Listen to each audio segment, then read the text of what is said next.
Welcome back to the Sunday Footy Show. Thanks to Home Timber and Hardware, your local hardware store. Big game yesterday. They always are when Carlton play Collingwood at the MCG. Just under 86,000 people in attendance. And Collingwood pretty much had it most of the day. They'd never got too far ahead, but you felt they controlled the game. Inaccuracy an issue, but otherwise they were very, very impressive. Swan, Thomas, Pendlebury. How many times do you look at their disposal list and see those three on top? Chris Judd, amazing. And the Supercoach points, there they are. Ben Reid's been good enough to come in from the Collingwood Footy Club. Reid, welcome and congratulations. Let me ask you about the week, especially the last couple of days, because whenever you hear footy club people speak, and I'm no different, everyone says the players are immune from, off-field issues. But I don't reckon you are. I reckon, especially when they're as big as the ones that you had to contend with at the end of the week, all players would have been aware. How did you find it? Yeah, look, we obviously found out the day before the game. It was probably a bit of a shock to a few of the boys, but I think it showed that the group's pretty resilient the way we turned it on yesterday and came out and had a good win. And Mick, after the week he'd had, did you notice anything different in the way he prepared you blokes to play? No, Mick was the same as he is every week, and he speaks to us individually as his team before the game and the day before the game, and it was very just a normal day at the office, really. Just show up and play footy. Well, Derm, as we said at the top, they just are an unbelievably impressive outfit, the Maggies. Oh, they are a brilliant team. I mentioned the score factor before, the points against for everybody in the league, but Reid, I have to say one thing. It is a measurement, a yardstick, that you are the best team when you don't have the footy. There is a lot of stock placed in that principle with you guys. Yeah, there is. I think one thing we really value is just the pressure up the field, and if the forwards and the mids are putting on the pressure, it makes our job down back a lot easier. So, we make sure the forwards and the mids are putting on that pressure. It makes our job a lot easier. And the lesson to be learnt there is that doesn't have much to do with ability. That is a mindset, and that is a work application. Yeah, definitely. It's a mindset thing. I think there's one thing you can't teach, that's tackling. Everyone knows how to tackle and that sort of thing in chase. So it's definitely a mindset, and if your mind's on that, then it's going to be a lot easier. Should be the easiest skill in the book, shouldn't it? Run to a bloke and wrap him up with your arms. It should be very easy. Yet it's the hardest one to actually get blokes to commit to. We looked at the game as it started off. Pendlebury and Swan just dominated the first quarter, but they couldn't. The Magpies couldn't put it on the board, guys. They had 2 goals, 6 they put on. And Carlton actually got a couple of themselves, but 2 goals, 1. So they were only 5 points out of it. Never really lost contact with you guys. So they were always bearing down. I wouldn't call it a defensive game, but the scores almost suggest so. Both backlines played pretty well.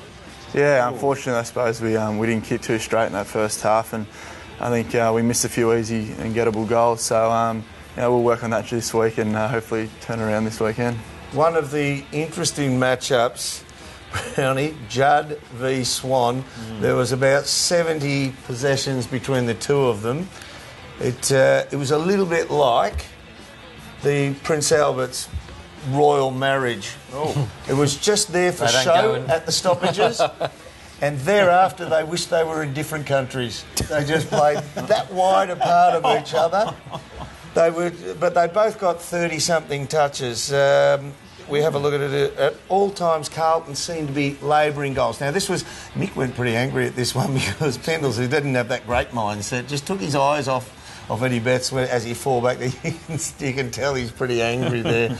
But they were just... The main difference between the two teams was the aspects was Collingwood's ability to pressure when they didn't have the ball, and they had a big key forward who was an amazing target. What about Chris Judd? Because I was at this game, Ben, I thought he was amazing. When you're on the field and you see a midfielder like that and his ability to violently spread and take the footy with him, how does it look to you on the ground? Yeah, I suppose he's the one player when you're playing as the backman, you don't want the ball in his hands because most of the time the ball's going to come lace out. And as you said, he's a champion and he's very, very hard to stop. Leon Davis, he's had a fantastic year, obviously, at half-back, but we've just started to see him creep forward a couple of times, been rolled over half-forward, he's got on the goal kickers list. Is that something going into the finals? It's a real positive for you guys because he can rebound, but then when you need a goal, he can go forward and produce some magic. Yeah, he's a bit of a spark, Leon. I suppose he's doing a fantastic job down back this year, and we've loved having him down there. And he goes forward and he probably gets the group going a bit with his excitement and I suppose the pressure he brings down there as well, which is great. Just saw a shot of Mick Reid. Talked about how good he is on match day and how good, well, he handles adversity and all the rest of it. But there's half-time after Pendlebury and what we've just seen. So what was it like at half-time down in the rooms? No, he's pretty good. He, he just pointed out the things that we got to do better, and that was probably just finishing off and kicking goals, which we weren't doing. So, he was very relaxed and just pointed out the things we had to keep working on. What about Henderson Durham? He went down back, played on cloak for a bit. How did he go? Because it was a really big test. Well, I don't think they could have played young Watson on him. They had to go with Henderson, who they played. Was last week his first game as a backman? Yeah. Giving him a real chance to do the job, wasn't up to it. I personally thought Cloakey was best on ground. I thought his contested mark ability to hold the ball in the forward line was phenomenal. I thought he actually treated him almost like a junior, the way he would hold him off with one arm and then just go and then take one step to the drop of the ball. But third quarter here. Carlton a chance. 5 goals to 4 in the third quarter in favour of the Blues, but really when it was all washed up in the end, it was 9 scoring shots. Collingwood won by 2 goals 7. They were always thereabouts in the hunt. Yeah.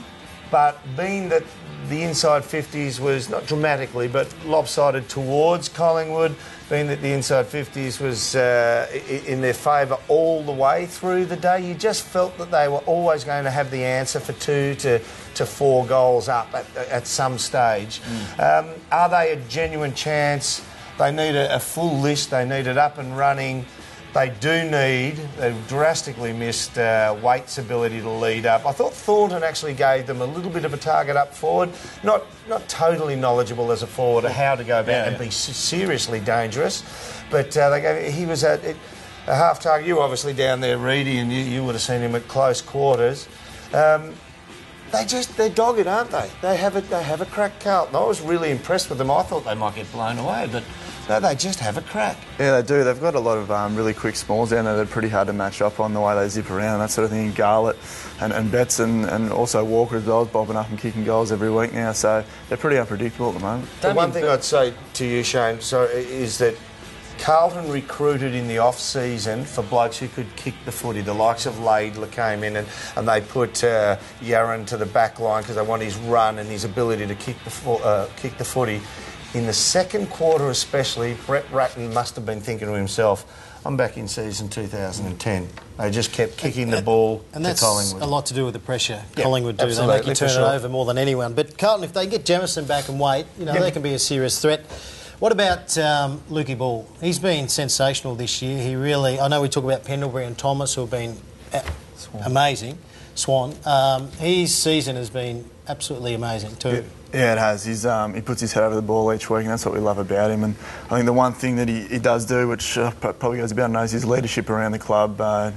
During the week and come match days, second to none. Last 28 games, you've only lost two games of them, so it's an amazing record. And just so the rest of the competition knows that you're human, what worries Collingwood going into the final series, and what do you think your challenges are? Because it looks like, to me, you're going to win another one, but there's got to be some sort of things in the back of your mind that you've got to get right. I think the one thing we just got to do is just keep improving week by week, and we're not going to be happy with how we're playing at the moment. We're just building to what we want to play to come September. What about your brother playing for the Sydney Sam. Swans? He's going really well. Chance to come to Collingwood maybe next year?